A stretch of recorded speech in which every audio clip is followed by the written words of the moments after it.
अस्सलाम वालेकुम दोस्तों, अपनी नेक्स्ट वीडियो के साथ आपको वेलकम करता हूं अपने इस चैनल में। उम्मीद है सब खैरियत से होंगे। तो चलते हैं आज की अपनी अहम न्यूज और इन्फॉर्मेशन की जानब। सबसे पहले तो दोस्तों बात करेंगे कि स्पेन इमिग्रेशन खुलने के बारे में एक नई अच्छी खबर जो है हुकूमत की तरफ से रिलीज की गई है, जो काफी अहम अपडेट है, जो आप लोगों के साथ मैं शेयर करूंगा।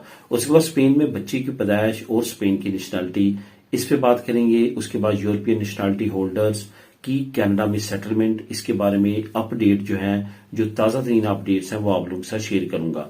इलीगल इमिग्रेंट्स के खिलाफ नया प्लान जो है लॉन्च किया गया है, किस मुल्क की तरफ से और क्यों किया गया है, इस पे बात करेंगे वीडियो के आखिर में।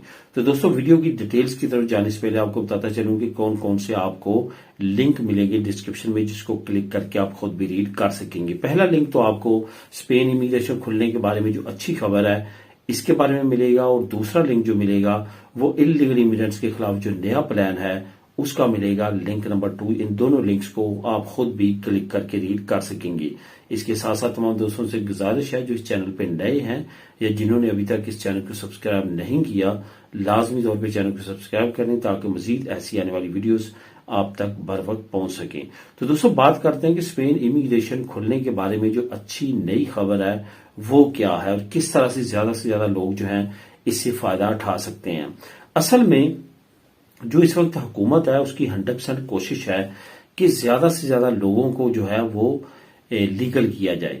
जैसे कि दोस्तों हिस्ट्री है स्पेन की, 2023 में सबसे ज्यादा स्पेन ने अब तक जो है इमिग्रेंट्स को नेशनलिटी दी है, जो कि तकरीबन 2.5 लाख के करीब इमिग्रेंट्स हैं जिनको सिर्फ 2023 के साल में नेशनलिटी दी गई, जिसपे वोक्स और पेपे की पार्टी ने काफी ज्यादा शोर मचाया कि ये गैर मुल्कियों के इमिग्रेंट्स को नवाज रहे हैं। उसके बाद जो है लेई दी नेतो के जरिए बेशुमार साउथ अमेरिकन लोगों को, जो कि तकरीबन इतनी तादाद बनती है 2.25 लाख, उनको नेशनलिटी दी गई। इसी तरह पेसोई की हुकूमत का अगला टारगेट है कि ज्यादा से ज्यादा लोगों को लीगल किया जा सके, जो कि तकरीबन 1 मिलियन के करीब इलीगल इमिग्रेंट्स इस वक्त स्पेन में मौजूद है, जिनकी तादाद तकरीबन 10 लाख बनती है। उनको लीगल करने का प्रोसेस जो है पेसोई की हुकूमत चाहती है जल्द से जल्द शुरू किया जा सके।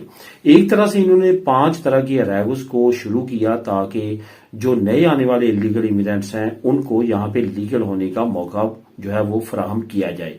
लेकिन यहाँ पे एक दो चीजें जो है नई अपडेट्स की सूरत में सामने आई हैं।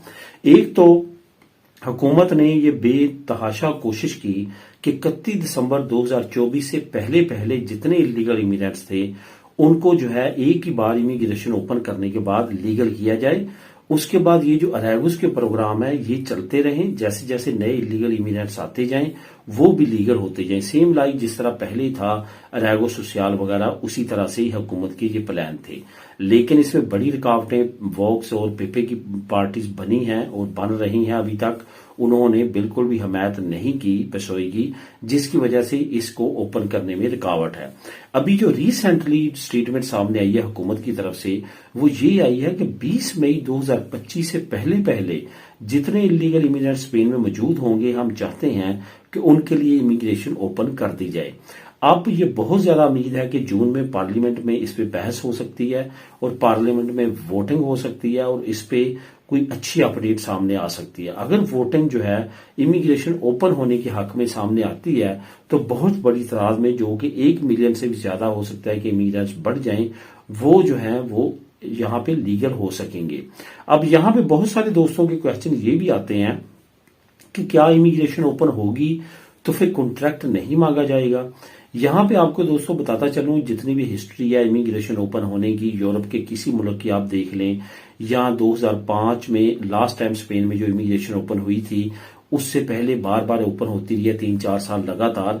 उसकी भी अगर आप हिस्ट्री स्टडी करें तो वहां पे आप देखेंगे कॉन्ट्रैक्ट के बगैर एक मरतबा भी इमिग्रेशन ओपन नहीं हुई।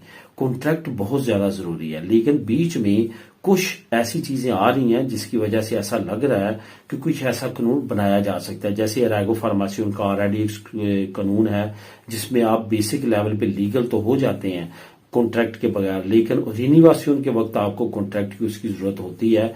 कोरस से रिलेटेड आपको कॉन्ट्रैक्ट चाहिए तभी आप लीगल हो सकते हैं।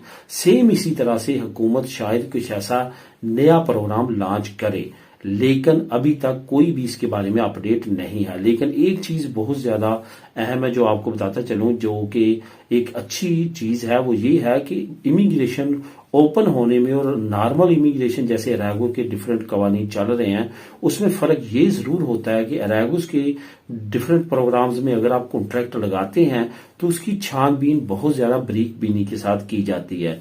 लेकिन जब इमिग्रेशन ओपन होती है तो उस वक्त इतनी ज्यादा छानबीन नहीं की जाती, बल्कि जो आखिरी 24 घंटे या 48 घंटे या 72 घंटे होते हैं उस वक्त हुकूमत अनाउंस कर देती है कि जो भी इस वक्त मुल्क में इंटर है, कोई भी किसी तरह का भी कॉन्ट्रैक्ट लगा के, बेशक 4 घंटे का कॉन्ट्रैक्ट लगा के पेपर ले सकता है।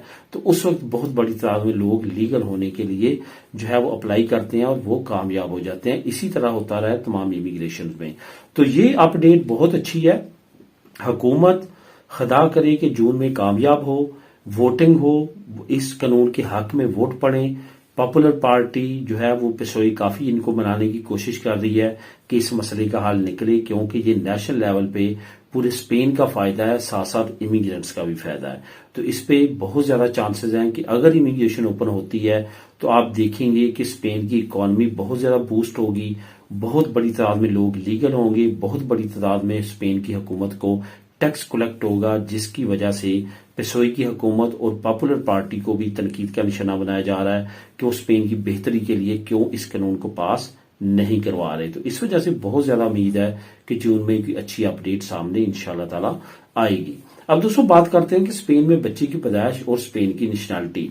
अब यहां पे आपको मैं बताता चलूं, दो कैटेगरी है। एक तो अगर वालिदैन के किसी के एक पास भी नेशनैलिटी है, उनके यहाँ बच्चा पैदा होता है तो वो डिफरेंट केस है। अगर वालिदैन में से किसी एक या दोनों के पास रेजिडेंट कार्ड है और उनके यहाँ बच्चा पैदा होता है तो फिर डिफरेंट केस है। अगर तो उनके पास रेजिडेंट कार्ड है तो पहले उन्होंने अपनी होम कंट्री का बच्ची का भी कार्ड बनवाना है, उसका भी पासपोर्ट बनवाना है। जैसे 1 साल उस कार्ड को गुजरे हुए हो जाएगा, यानी कि जब उन्होंने अपनी कंट्री का होम कंट्री के डॉक्यूमेंट बनाए उसकी बेस पे उन्होंने उसका कार्ड अप्लाई किया स्पेन में, उस कार्ड को इशू डेट से लेके एंडिंग डेट तक 1 साल हो गया तो उसके बाद वो बच्चे की नेशनैलिटी अप्लाई कर सकते हैं।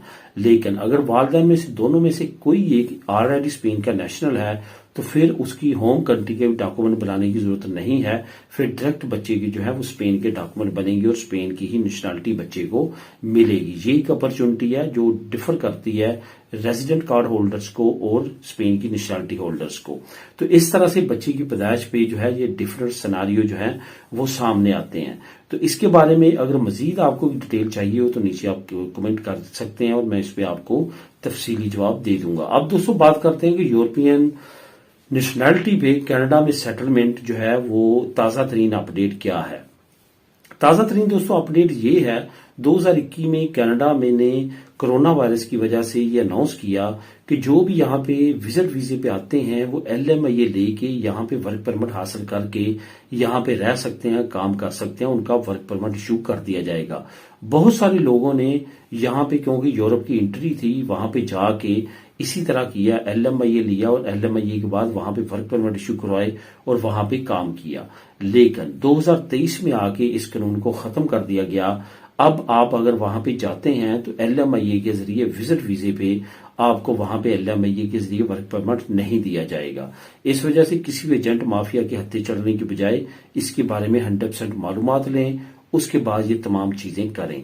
अब आपने करना क्या है, क्या चांस है, किस तरह से आप कनाडा में सेटलमेंट कर सकते हैं, उसका एक ही तरीका है कि आप वर्क परमिट हासिल करें कनाडा का, और वर्क परमिट लेने के बाद यहाँ पे आपने यहाँ की कौंसलेट कनाडा की या एम्बेसी में अप्लाई करना है और तभी आपको यहाँ से जो है वो मिलेगा वर्क परमिट। तो तभी आप वहां पे जाके अपना अगला प्रोसेस सारा कर सकते हैं। जो पहले था कि LMIA पे आप कर सकते हैं, अब वो मौजूद नहीं है। अब कनाडा में वैसे भी फाइनेंशियली काफी क्राइसिस है, जॉब शॉर्टेज है बहुत ज्यादा और इन्फ्लेशन भी काफी ज्यादा बढ़ चुकी है। डोनाल्ड ट्रंप के बाद मजीद इन्फ्लेशन बढ़ने का कनाडा में खतरा है। अब दोस्तों बात करते हैं कि इलीगल इमिग्रेंट्स के खिलाफ जो नया प्लान एक मरतबा दोबारा शुरू कर दिया गया है इटली की तरफ से, वो प्लान क्या है। अल्बानिया में जो इन्होंने सेंटर ओपन किए थे कि इलीगल इमिग्रेंट्स को वहां पे भेजा जाएगा, उन इलीगल इमिग्रेंट्स को जिनके असाइलम रिजेक्ट हो चुके हैं उनको वहां पे दोबारा से भेजने का सिलसिला इटली ने शुरू कर दिया है। 26 के करीब नए इलीगल इमिग्रेंट्स को वहां पे भेजा गया है, वहां पे उनको रखा जाएगा। वहां पे हो सकता है कि उनको उनकी होम कंट्रीज में डिपोर्ट करने का प्रोसेस भी शुरू कर दिया जाए। पहले प्रोसेस ये शुरू किया गया था इस प्लान पे, उस वक्त जो है वो अमल दरामद रोक दिया गया जब रोम की कुछ अदालतों ने इस पे एतराज किए और ह्यूमन राइट्स की वायलेशन की वजह से इन तमाम इलीगल इमिग्रेंट्स को वापस इटली में बुला लिया गया। लेकिन अब हुकूमत ने नए मंसूबे के तहत और नई कानून साजी करने के बाद जो है इस पे दोबारा से अमल शुरू कर दिया और 26 के करीब इलीगल इमिग्रेंट्स को अल्बानिया में भेज दिया गया है। इसकी मजीद डिटेल आप नीचे लिंक नंबर 2 को क्लिक करके खुद भी रीड कर सकते हैं। मेरे नेक्स्ट वीडियो में नई अपडेट्स के साथ अल्लाह हाफिज।